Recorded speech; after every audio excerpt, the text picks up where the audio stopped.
Hello and welcome to ASMR David Battenberg Cake Reads Fairytales podcast. Oh my goodness, this is episode 3, Jorinda and Jorindel.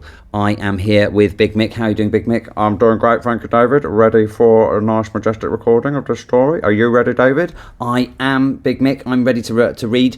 Shall I get started? Well, yeah, might as well. Absolutely. Fantastic. So here we go. Without further ado, it's time to read Jorinda and Jorindel. Super majestic. Here we go. There was once an old castle that stood in the middle of a deep, gloomy wood. And in the castle lived an old fairy. Oh, old fairy. Now, this fairy could take any shape she pleased. Shape-shifting fairy. Wow, majestic. All the day long she flew about in the form of an owl. Majestic. Or crept about the country like a cat. Oh, equally majestic. Meowjestic. But at night, she always became an old woman again. Absolutely. Back to classic old lady at night. When any young man came within 100 paces of her castle, he became quite fixed. Oh, so if he was broken, good to go there. You get fixed. Super majestic. And could not move a step till she came and set him free. Oh my goodness. She set loads of traps. Loads of man traps. Oh my goodness. Which she would not do till he had given her his word never to come there again. Excellent. That's good. Good deterrent. But when any pretty maiden came within the space, she was changed into a bird. What? Oh my goodness. Changes all ladies into birds. And the fairy put her into a cage. Oh my goodness. And hung her up in a chamber in the castle. So she scares away all the men and changes all the ladies into birds and puts them in a castle. I'm not sure how I feel about this fairy now. I know what you mean. She did seem like a hero to begin with, but now starting to seem a little bit suspect. There were 700 of these cages hanging in the castle, and all with beautiful birds in them. Right, so let me get this straight. This fairy, this old lady fairy, is trafficking ladies, pretty maidens, by turning them into birds. Oh my goodness. How did this not make the newspapers? Surely shut down this right away. Right. Now, there was once a maiden whose name was Jorinda. Oh, hello, Jorinda. She was prettier than all the pretty girls that ever were seen before. Oh my goodness, Jorinda, truly the most prettiest. Jorinda did absolutely so well on Tinder, Jorinda. Congratulations. And a shepherd lad whose name was Jorindel. Okay, Jorindel, yeah. Was very fond of her. Of course he was, because she was Jorinda, Queen of Tinder. And they were soon to be married. Oh my goodness, lucky Jorindel. He's going to marry Jorinda. One day they went to walk in the woods. Oh, super majestic. That they might be alone. And Jorindel said, "We must take care that we don't go too near to the fairy's castle." Good advice. It was a beautiful evening. The last rays of the setting sun shone bright through the long stems of the trees upon the green underwood beneath, and the turtle doves sang from the tall birches.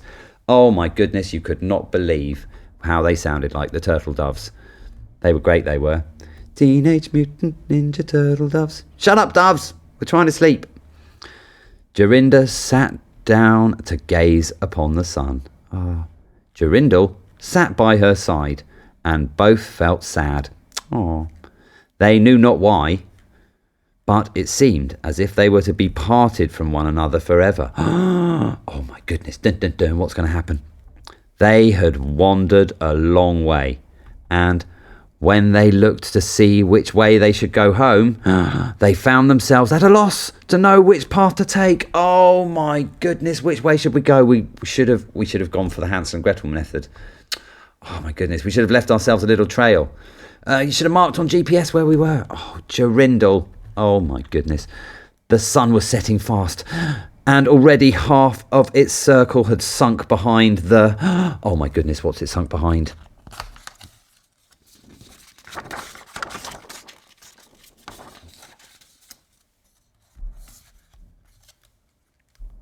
The hill.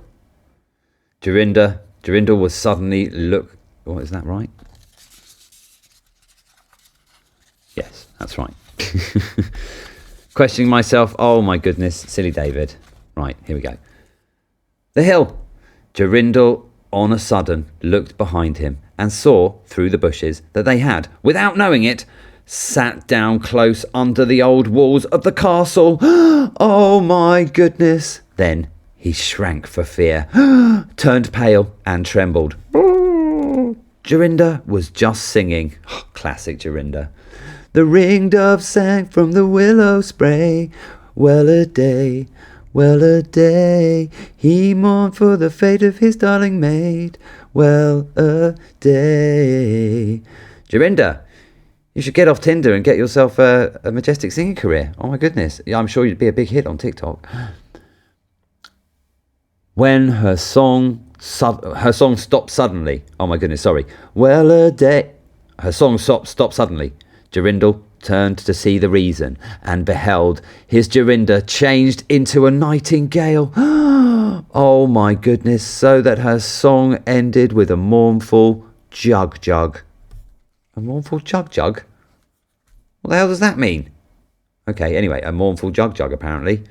An owl with fiery eyes flew 3 times round them and 3 times screamed, "To-woo, to-woo, to-woo."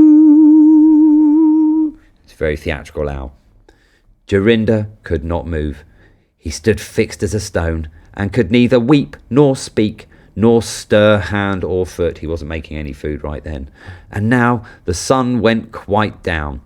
Just quite down. It's completely gone now. Oh my goodness. Let's zoom back out a little bit. The gloomy night came. The owl flew into a bush. And a moment after the old fairy came forth pale and meagre, with staring eyes and a nose, of course she had a nose, and chin that almost met one another. Oh my goodness, they were friends. She mumbled something to herself, seized the nightingale, and went away with it in her hand. Oh my goodness, that's Jorinda! Poor Jorindel saw the nightingale was gone, but what could he do? He could not speak. He could not move from the spot where he stood. At last the fairy came back and sang with a hoarse voice. Oh my goodness, she had the voice of a horse. Till the person is fast, and to doom is cast. There stay, oh stay, when the charm is around her, and the spell has bound her. Hire away, away. Don't give up your day job of being an evil fairy queen. Owl, please. On a sudden, Jorindel found himself free. He was free. Then he fell on his knees before the fairy and prayed her to give him back his dear Jorinda. But she laughed at him and said he should never see her again. Then she went away. Off she went. That's right, off she goes. He prayed, he wept, he sorrowed, but all in vain. Alas, he said, what will become of me? He could not go back to his own home. So he went to where do you think he went? Hotel, maybe? B&B, Airbnb? Strange village. Of course he did. Went to a strange village. And employed himself in keeping sheep. Oh, look at that. Got himself a job as a shepherd. Many a time did he walk round and round as near to the hated castle as he dared go. But all in vain. He heard or saw nothing of Jorinda. Oh, at last he dreamt one night that he found a beautiful purple flower, and that in the middle of it lay a costly pearl. And he dreamt that he plucked the flower and went with it in his hand into the castle, and that everything he touched with it was disenchanted, and that there he found his Jorinda again. Oh my goodness. So is this a real flower? Oh wow. Oh my goodness. I really hope so. Oh, Jorinda. You could be saved if Jorindel can actually find this magical flower.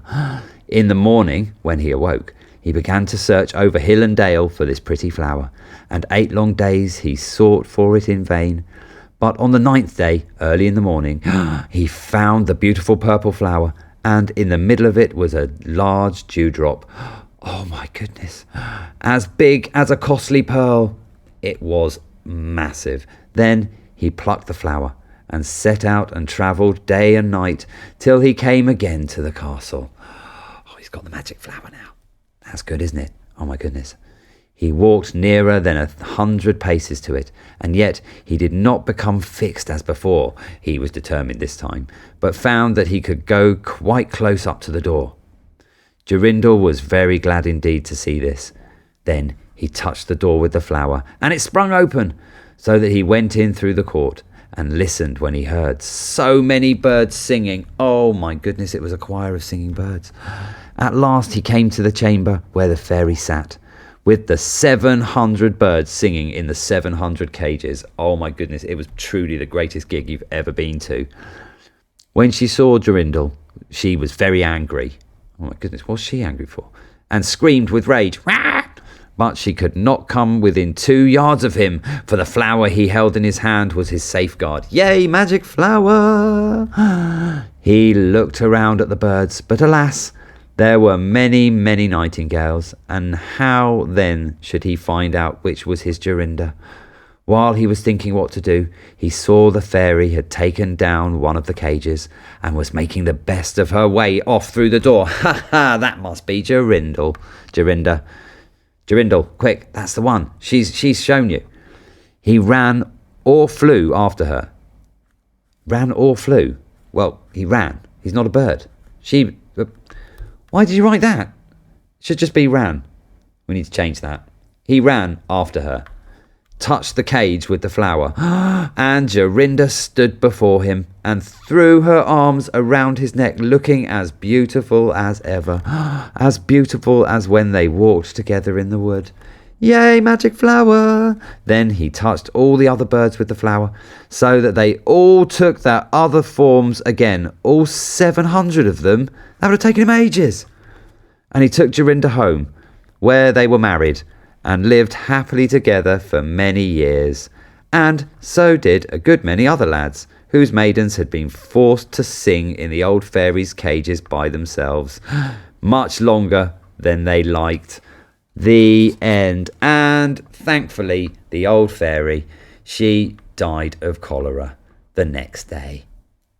The end.